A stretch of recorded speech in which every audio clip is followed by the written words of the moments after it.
अस्सलाम वालेकुम स्टूडेंट्स। आज हम केमिस्ट्री सेकेंड ईयर का चैप्टर नंबर 8 डिस्कस करेंगे, जिसका नाम है एलिफेटिक हाइड्रोकार्बन्स। एलिफेटिक हाइड्रोकार्बन्स के बारे में हम डिस्कशन करेंगे। लास्ट चैप्टर नंबर 7 में हमने जनरल जो है वो चीज़ें पढ़ी हैं, ऑर्गेनिक केमिस्ट्री के बारे में देखा है, इसकी जो है वो बेसिक्स देखी हैं कि ऑर्गेनिक केमिस्ट्री होती क्या है, और थोड़ा सा डिटेल हम अब नेक्स्ट 1 बाय 1 जो चैप्टर्स नेक्स्ट आएंगे उनमें हम जो है वो डिफरेंट क्लासेस की बात करेंगे। ठीक है, तो एलिफेटिक हाइड्रोकार्बन्स की अगर हम बात करें तो ऐसे हाइड्रोकार्बन्स जिनमें के बेंजीन रिंग मौजूद नहीं होता, ऐसे हाइड्रोकार्बन्स को हम एलिफेटिक हाइड्रोकार्बन्स कहते हैं। ठीक है, अभी आपको बेंजीन रिंग का भी इतना आइडिया नहीं होगा, जाहिर सी बात है, आपने जो है वो पहले इतना इसको डिटेल में नहीं पढ़ा। तो 9 चैप्टर में हम बेंजीन के बारे में भी डिस्कशन करेंगे। बेंजीन हमारे पास होता है कुछ इस तरह का स्ट्रक्चर होता है बेंजीन का, C6H6। ठीक है, ये इसका मॉलिक्यूलर फार्मूला होता है और इसका जो आपके पास स्ट्रक्चर है वो कुछ इस तरह का होता है। तो ऐसे हाइड्रोकार्बन्स जिनमें कि बेंजीन रिंग होता है उसको एरोमेटिक हाइड्रोकार्बन्स कहते हैं, और ऐसे हाइड्रोकार्बन्स जिनमें कि बेंजीन रिंग नहीं होता उसको हम क्या कहते हैं, एलिफेटिक हाइड्रोकार्बन्स कहते हैं। अब एलिफेटिक हाइड्रोकार्बन्स को भी हम मज़ीद जो है वो आपके पास जो हाइड्रोकार्बन्स है ना, सबसे पहले जो स्टार्ट है चैप्टर का उसमें हाइड्रोकार्बन, एलिफेटिक को भी छोड़ दें, सिर्फ जो हाइड्रोकार्बन है उसकी डिटेल दी हुई है, मतलब कि उसके बारे में बताया हुआ है कि उसको हम किस तरह से क्लासीफाई कर सकते हैं। तो अगर हम यहाँ पर चार्ट ड्रॉ करें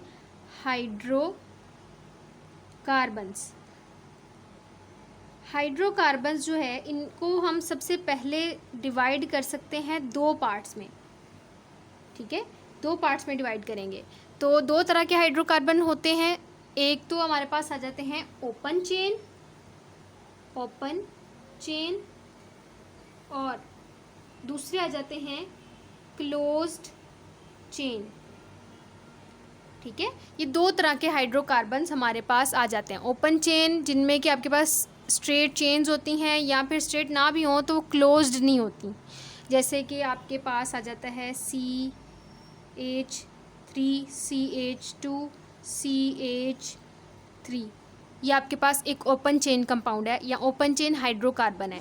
क्लोज्ड चेन की अगर मैं आपको एग्जांपल दूं तो क्लोज्ड चेन में आपके पास आ जाते हैं, सपोज़ करें CH2 CH2 और यहाँ पर आ जाता है CH2।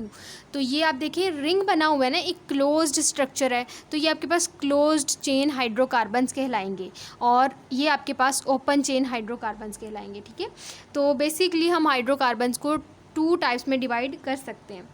इसके बाद ये जो ओपन चेन हाइड्रोकार्बन्स हैं और जो क्लोज्ड चेन हाइड्रोकार्बन्स हैं, इनको भी हम आगे फर्दर डिवाइड कर सकते हैं। वो किस तरह से कर सकते हैं, ये जो ओपन चेन होते हैं ना, इनको हम आगे डिवाइड किस तरह कर सकते हैं, अनसैचुरेटेड,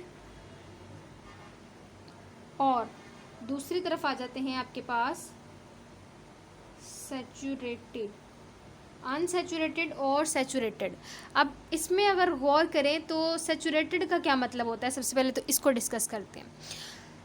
आपने सॉल्यूशंस पढ़ा था चैप्टर, उस सॉल्यूशन में आपने पढ़ा था कि कुछ सॉल्यूशंस ऐसे होते हैं जिनको हम सैचुरेटेड कहते हैं और कुछ ऐसे होते हैं जो अनसैचुरेटेड होते हैं। अब देखें, अगर मैं एग्जांपल दूं, हमारे पास एक टेस्ट ट्यूब है, उस टेस्ट ट्यूब में हमने पानी डाला है और हमने उसमें चीनी डाल दिया। चले टेस्ट ट्यूब नहीं है, आप घर में अगर कोई जो है वो सॉल्यूशन बना रहे हैं पानी और चीनी का, शुगर का, तो क्या करेंगे, पानी डालते हैं और अंदर शुगर डालते हैं। अब आप ये देखते हैं कि आपने 1 चम्मच शुगर डाली है तो क्या होगा, वो डिज़ोल्व हो जाएगी। 2 चम्मच डालेंगे वो डिज़ोल्व हो जाएगी, 3 चम्मच डालेंगे तो वो डिज़ोल्व हो जाएगी। मतलब कि आप शुगर डालते जा रहे हैं, जो आपका वाटर है वो उसको डिज़ोल्व करता जा रहा है। तो ऐसा सॉल्यूशन जिसमें कि अभी एबिलिटी है कि आप उसमें और जो है वो सॉल्यूशन और जो है सोल्यूट डालते रहे, मतलब चीनी डालते रहें और वो उसको डिज़ोल्व करता रहे, तो ऐसे सॉल्यूशन को हम अनसैचुरेटेड सॉल्यूशंस कहते हैं। ठीक है, और अगर आप एक टाइम ऐसा आएगा कि आप मज़ीद चीनी डालेंगे तो चीनी डिज़ोल्व नहीं होगी, हल नहीं होगी, वो नीचे बैठना शुरू हो जाएगी। अब आप कहेंगे कि आपका जो सॉल्यूशन बना है वो सैचुरेटेड बन गया है। क्यों सैचुरेटेड बन गया है, क्योंकि आप आपने अब और चीनी डाली है तो वो अंदर जो है वो डिज़ोल्व नहीं हुई। तो ऐसा सॉल्यूशन जिसमें कि मज़ीद एबिलिटी ना हो कि वो मज़ीद सोल्यूट को अपने अंदर डिज़ोल्व कर सके, मतलब कि जितना वो मैक्सिमम कर सकता था उसने अब कर लिया, अब वो और इसको डिज़ोल्व नहीं कर सकता, तो ऐसे सोल्यूशन को हम सैचुरेटेड सोल्यूशन कहते हैं। अगर हम हाइड्रोकार्बन्स की बात करें तो हाइड्रोकार्बन्स के केस में भी आपके पास यही काम होता है कि सैचुरेटेड हाइड्रोकार्बन्स ऐसे हाइड्रोकार्बन्स होते हैं जिनमें के एबिलिटी नहीं होती कि वो किसी चीज़ को ऐड करा सके अपने अंदर, और अनसैचुरेटेड में आपके पास एबिलिटी होती है कि वो किसी दूसरी आने वाली स्पीशी को अपने अंदर ऐड करवा सकते हैं। सैचुरेटेड की एग्जांपल अगर मैं दूं तो आपके पास CH4, ये आपके पास मीथेन है। मीथेन आपका एक असैचुरेटेड हाइड्रोकार्बन कहलाता है। दूसरी तरफ अगर अनसैचुरेटेड की बात करें ना, तो अनसैचुरेटेड में आगे दो कैटेगरीज आ जाती हैं। एक को कहते हैं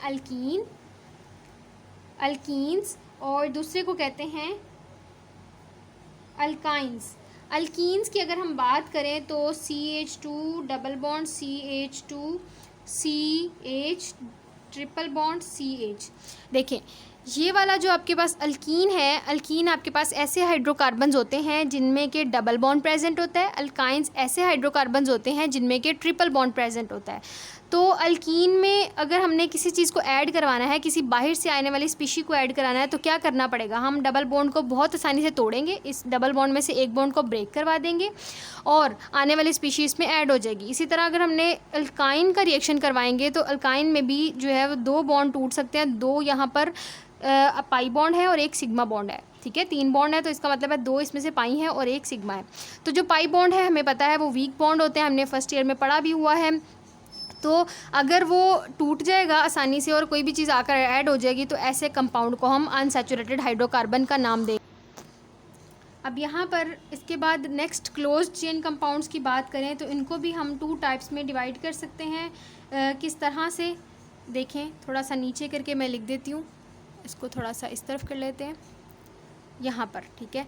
अच्छा, जो क्लोज्ड चेन हाइड्रोकार्बन्स होते हैं इनमें भी आपके पास 2 कैटेगरीज आ जाती हैं, एलिसाइक्लिक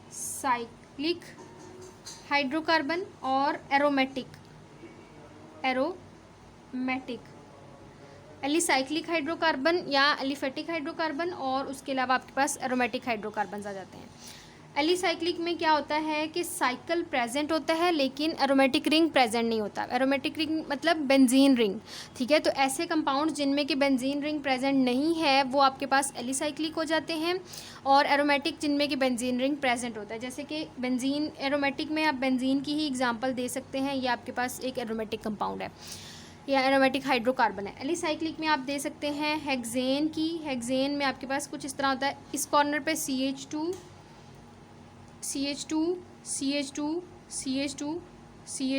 और CH2, ये आपके पास जो वो एक एलिसाइक्लिक हाइड्रोकार्बन की एग्जांपल है और इसको हम कहते हैं साइक्लोहेक्सेन, ठीक है। तो ये एक बेसिक सा इंट्रोडक्शन था हाइड्रोकार्बन का कि हम हाइड्रोकार्बन की डिवीजन किस तरह से कर सकते हैं।